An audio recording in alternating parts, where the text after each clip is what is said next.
A prophecy warned of a king's death. A child was locked away, but the gods had other plans. From a rain of gold came a hero destined to slay a monster whose stare could turn the world to stone. This is the legend of Perseus. Long ago in the city of Argos, King Acrisius sought the wisdom of an oracle. But the prophecy he received was a nightmare. Your own grandson will be the cause of your death. Fear wrapped around the king like iron chains. Determined to defy fate, he locked his only daughter, Danae, inside a chamber of solid bronze. No man could reach her, no child could be born, yet the gods laugh at mortal walls. One night, as moonlight spilled through the narrow slits of the chamber, a shower of golden light poured from the heavens. This was Zeus himself, taking a radiant form to enter Danae's prison.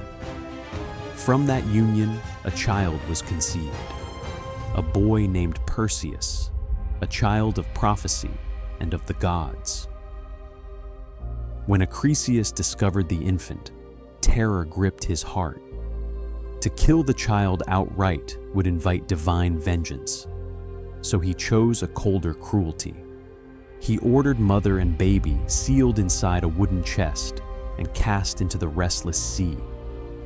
Waves roared, the chest rose and fell, yet somehow it did not sink. For days the ocean carried them like a cradle in the deep, until finally it drifted ashore on the island of Seriphos. There, a humble fisherman named Dictys opened the chest and found the exhausted mother and her wide-eyed child. In that moment, the prophecy floated safely closer to fulfillment. Years passed.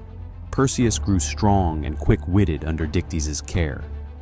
But danger returned in the form of Polydectes, the island's king and Dictys' own brother. Polydectes desired Danae and wished Perseus gone. One evening, he summoned his court and spoke of a grand wedding gift. While the nobles pledged horses and treasure, Perseus, poor in wealth but rich in pride, declared he could bring a gift more wondrous than any horse. "Name it, and I will fetch it." Polydectes' eyes gleamed with malice. "Then bring me the head of Medusa," he said. Medusa, the dreaded Gorgon, whose very gaze could turn a man to stone. It was a challenge meant to kill, but Perseus, bound by honor, accepted. The gods were listening. Athena, goddess of wisdom, admired the young man's courage. Hermes, swift messenger of Olympus, smiled at his boldness. Together, they decided to guide him. They first sent him to the grave, 3 ancient sisters older than time itself. These strange beings shared a single eye and a single tooth between them. When Perseus approached, he snatched their lone eye mid-passing and held it aloft, bargaining for the secret path to Medusa. Trembling, the sisters revealed the location of the hidden nymphs of the north. The nymphs gifted Perseus the tools of a godly warrior, the cap of invisibility to vanish from sight, winged sandals to fly on the winds, and a cabesus, a magical pouch that could safely hold the Gorgon's head. Athena herself gave him a polished bronze shield that gleamed like a mirror. Hermes placed in his hand a sword sharp enough to cut through stone. With these gifts, Perseus was no mere mortal. He was destiny armed. Far to the west lay a desolate island, its caves littered with statues of men who had once lived and breathed. There slept the Gorgons, Stheno, Euryale, and the mortal Medusa, her hair a writhing crown of serpents. In the silence of night, Perseus descended. He dared not look directly, for one glance would mean death. Instead, he fixed his eyes on Athena's shining shield, moving only by reflection. Step by careful step, he approached the sleeping monster. With a single, perfect stroke of Hermes' sword, he struck.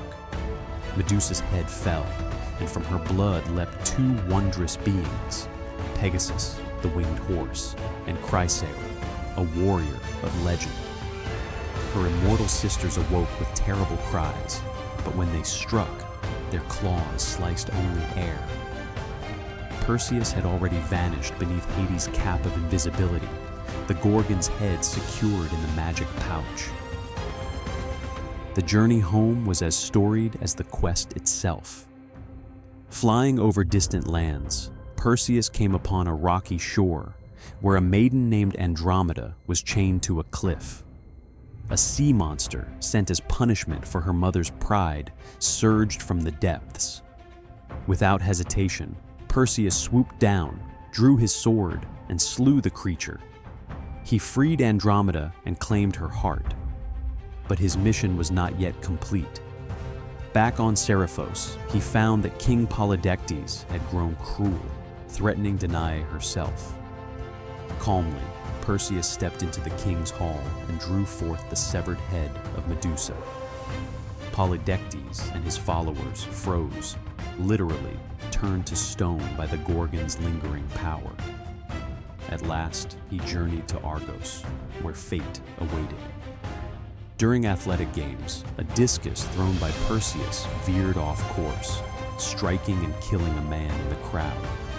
That man was Acrisius, the grandfather who had once cast him to the sea. The prophecy had come to pass, not by malice, but by the quiet, unstoppable hand of destiny. Perseus and Andromeda ruled long and well, founding the line of Mycenae, from which great heroes like Heracles would descend. In time, the gods set Perseus among the stars, a constellation blazing across the northern sky. Even Medusa's head, once a symbol of terror, found new purpose. Athena set it upon her shield, turning a weapon of fear into a badge of protection. The story of Perseus is more than an adventure of monsters and miracles. It is a testament to courage guided by wisdom, and to a truth the ancient Greeks knew well. No wall, no king, no mortal plan can escape the will of fate. And so the hero who braved prophecy, sea, and shadow lives on, in the night sky, in legend, and now in our telling. If this tale of divine destiny inspired you, share it with fellow myth lovers, and tell me in the comments which legend should rise next. Perhaps the fire-breathing chimera, or the labyrinth-bound minotaur.